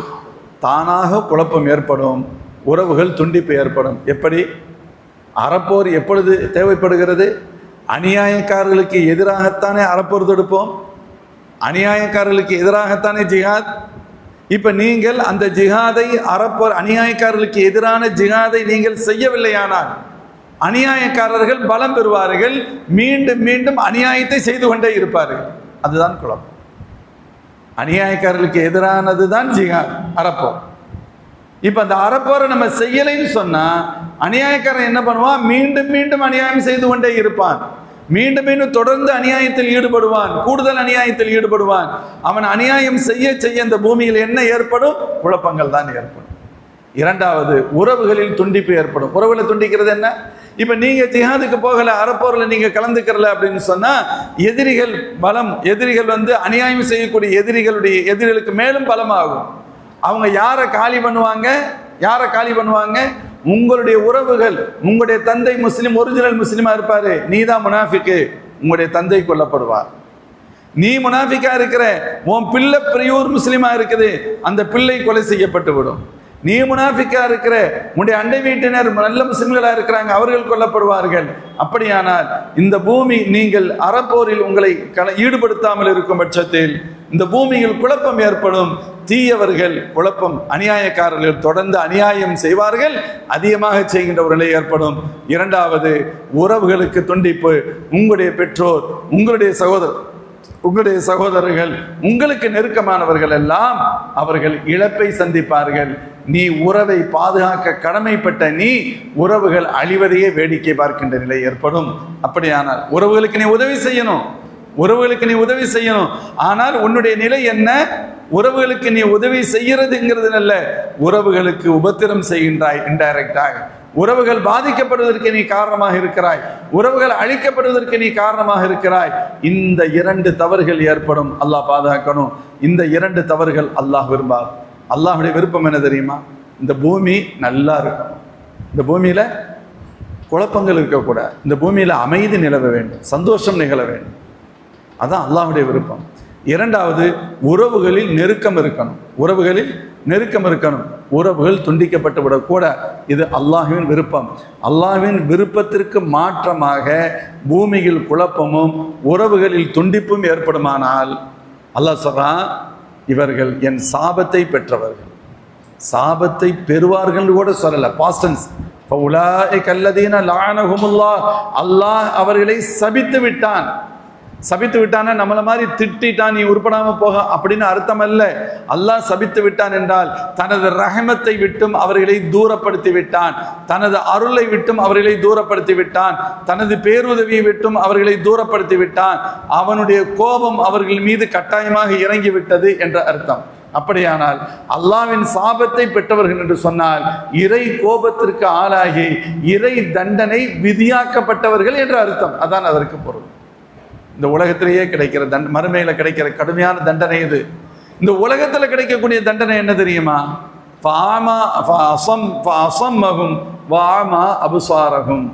அவர்களுக்கு இனிமேல் சத்தியத்தை விளங்கும் தன்மையோ, புரியும் சத்தியமான விஷயங்களை கேட்டு புரிதலோ, பார்த்து புரிதலோ இல்லாமல் போய்விடும். காதிருந்தும் செவிடர்களாக இருப்பார்கள், கண்ணிருந்தும் குருடர்களாக இருப்பார்கள். இன்னைக்கு எத்தனையோ பேர் பார்க்கத்தானே செய்கிறோம். உலகத்தில் எவ்வளோ அநியாயங்கள் நடக்குது பாருங்கள், எவ்வளோ அநியாயங்கள் நடக்குது. அதெல்லாம் சாதாரணமாக நடந்துக்கிட்டே இருக்கல. என்ன அர்த்தம்? ஒரு காலகட்டம் வரும், நான் ஜும்மாவிலோட தற்செயலாக சொன்னேன், ஆணவம் மிகைக்கின்ற பொழுது அநியாயங்கள் உருவாகும். அநியாயங்கள் அதிகமாகின்ற பொழுது அதை நியாயம் கற்பிக்கப்படும். இன்னைக்கு எவ்வளவு அநியாயம் நடக்குது உலகத்தில். அந்த அநியாயம் செய்கிறவனுக்கு அநியாயம்னு தெரியாதுன்னு சொன்னால் அவன் ஒரு கட்டத்தை தாண்டிட்டான். அந்த தெரிய ஆரம்பிக்கும் பொழுதே விலகி இருந்தால் தப்பிச்சோம். அதனால தான் சொல்லுவாங்க, ஒரு பாவம் செய்யக்கூடாது. ஏதேனும் ஒரு சூழலில் பாவம் செய்து விட்டால் உடனடியாக தௌபா செய்து அழுது மன்றாடி வெளியே வந்துடணும். அப்படி ஏன்னு சொன்னால் அப்போ தான் அந்த எண்ணம் இருக்கும், பயம் இருக்கும், நான் பாவம் செஞ்சுட்டேனே, நான் இப்படி பண்ணிட்டேனேன்னு கவலைப்படுவோம். இது ஒரு நியாமத், அந்த கட்டத்திலேயே வெளியே வந்துடணும். அப்படி ஒருவேளை வெளியே வரவில்லை ஆனால் என்ன ஆகும் தெரியுமா? ரெண்டாவது ஒரு பாவம் செய்யும், மூணாவது ஒரு பாவம் செய்யும். அதுக்கடுத்து இவனுக்கு கொஞ்சம் கொஞ்சமாக அந்த கவலையே இல்லாமல் போயிடும், சாதாரணமாக போயிடும். 10வது தடவை போகும் பொழுது, செய்யும் பொழுது, இதெல்லாம் ஒரு பெரிய விஷயம் இல்லையே, இந்த உலகத்தில் யார் இதை செய்யாமல் இருக்கிறா? முதல்ல தப்புன்னு நினச்சான், அதுக்கடுத்து வருத்தப்பட்டான், அந்த வருத்தம் கொஞ்சம் கொஞ்சமாக குறைஞ்சிச்சு. அதுக்கடுத்து இதை பெருசாக அவன் இது பண்ணலை. அப்புறம் ஒரு கட்டம் வருது, இதெல்லாம் ஒரு பெரிய தப்பு ஒன்றும் இல்லையே அப்படின்னு நினைக்கிறான். அப்போ ஒரு பாவத்தை தௌபா செய்யவில்லையானால் அதை சரியானுகின்ற நிலை ஏற்படும். அல்லாஹ் பாதுகாக்கணும். இன்று மிகப்பெரிய பல தவறு செய்பவர்கள் திருந்தாததற்கான காரணம் அதை அவர்கள் சரியானுகின்ற மனநிலைக்கு சென்றது தான். ஏன் சரியான மனநிலைக்கு செல்கிறார்கள் என்று சொன்னால், உண்மையை புரியும் அந்த பாக்கியத்தை அல்லாஹ் எடுத்து விட்டான் என்ற அர்த்தம். சத்தியத்தை உணரும் பாக்கியத்தை அல்லாஹ் எடுத்து விட்டான். அல்லாஹ் கண்ணை குருடாக்குறான், காதை செவிடாக்குறான்னு சொன்னால் அவனுக்கு எதுவுமே கேட்காது, அந்த கருத்து அல்ல. சத்தியத்தை சத்தியம் என உள்வாங்கக்கூடிய அந்த உயர்ந்த மனப்பக்குவத்தை அல்லாஹ் நீக்கிவிட்டான் என்ற அர்த்தம். இது அல்லாஹின் மிகப்பெரிய கோபத்திற்கான அடையாளம். அல்லாஹ் சொன்னா இது யாருக்கு கிடைக்கும்? யாரெல்லாம் இந்த பூமியில் குழப்பத்தை உருவாக்குகின்றார்களோ, பூமியில் குழப்பம் சொன்னால் அமைதிக்கு குந்தகத்தை யாரெல்லாம் ஏற்படுத்துகின்றார்களோ, அதை போன்று யாரெல்லாம் உறவை துண்டிக்கின்றார்களோ, இவர்கள் இறைவனின் சாபத்திற்கும் கோபத்திற்கும் ஆளானவர்கள். அப்படியானால் இறைவனின் பிரியத்திற்கு ஆளானவர்கள் யார் இந்த பூமி நன்றாக இருக்க வேண்டும் என்று ஆசைப்படுகிறார்களோ, எல்லோரும் அமைதியான வாழ்க்கை வாழ வேண்டும் என்று விரும்பி அதற்கு தகுந்தவாறு செயல்படுகிறார்களோ, யார் உறவுகளோடு இணக்கத்தை ஏற்படுத்திக் கொள்கின்றார்களோ, இவர்கள்தான் அல்லாஹ்வின் விருப்பத்திற்குரியவர்கள். அப்போ ஆப்போசிட் பார்ட் மீது அல்லாஹ்வுடைய சாபம் இறங்கினால் இந்த நல்லவர்கள் மீது அல்லாஹ்வுடைய அருள்மலை இறங்கும், அல்லாஹ்வுடைய அருள் இறங்கும். இது சம்பந்தமாக உறவுகளை இந்த ஆயத்துடைய விரிவுரையிலேயே உறவுகளோடு இணைந்து வாழ்வோம், உறவுகளோடு நெருக்கத்தை ஏற்படுத்திக் கொள்வது, அதனால் கிடைக்கக்கூடிய உயர்ந்த நன்மைகளும் அந்தஸ்துகளும் என்ன என்ற ஹதீஸ்களையும், உறவுகளை துண்டிப்பதினால் ஏற்படக்கூடிய மிகப்பெரிய தவறும் பாவமும் தண்டனையும் எப்படிப்பட்ட தண்டனையாக இருக்கின்றதையெல்லாம் நிறைய ஹதீஸ்கள் இந்த ஆயத்தின் விரிவுரையில் கொண்டு வர்றாங்க. இன்ஷா அல்லாஹ் வருகின்ற வாரம் அவற்றை நாம் இன்ஷா அல்லாஹ் பார்ப்போம். இன்னைக்கு இஷாவுக்கு பின்னால் இது மேராஜுடைய இரவுங்கிறதுனால வழக்கம் போல் இஷா தொழுகைக்கு பின்பு மேராஜ் சம்பந்தமான பயான் உண்டு. இன்றைக்கும் வெளியிலிருந்து ஒரு கண்ணியமிகு மூத்த ஹதரத் பிறந்தே வந்திருக்கிறார்கள். இன்ஷா அல்லாஹ் இருக்கும். யார் யார் வெளி மஹல்லாவில் அவங்க மஹல்லாவில் நிகழ்ச்சிகள் நடந்தால் அங்கு தாராளமாக அவர்கள் கலந்து கொள்ளலாம். இங்கு கலந்து கொள்ள விரும்புபவர்கள் இன்ஷா அல்லாஹ் இஷாவுக்கு பின்னால் அந்த நிகழ்வு உண்டு. வாய்ப்புடையவர்கள் கலந்து கொள்ளுங்கள் இன்ஷா அல்லாஹ். ரஹ்மான் ரஹீம். அல்ஹம்துலில்லாஹி ரப்பில் ஆலமீன். ஹம்தா யுவாஃபி நிஅமா வ யுகாஃபி மஸீதா வஅஃபு அன்னா யா கரீம் யா ரஹீம் யா அல்லாஹ். اللهم صل وسلم على رسولك سيدنا ونبينا ومولانا محمد صلى الله عليه وسلم حق قدره ومقداره صلاة دائمة بدوام ملك الله. اللهم أنت السلام ومنك السلام وإليك يرجع السلام وحينا ربنا بالسلام وادخلنا برحمتك دار السلام. وتعاليت ربنا وتعظمت وتقدست يا ذا الجلال والإكرام. اللهم أرنا الحق حقا وارزقنا اتباعه وأرنا الباطل باطلا وارزقنا اجتنابه. اللهم ربنا اغفر وارحم وأنت خير الراحمين. وصل وسلم على رسولك سيدنا محمد صلى الله عليه وسلم وعلى آله وصحبه أجمعين والحمد لله رب العالمين. صلى الله على محمد صلى الله عليه وسلم صلى الله على محمد صلى الله على محمد يا رب صل. صدق الله العظيم.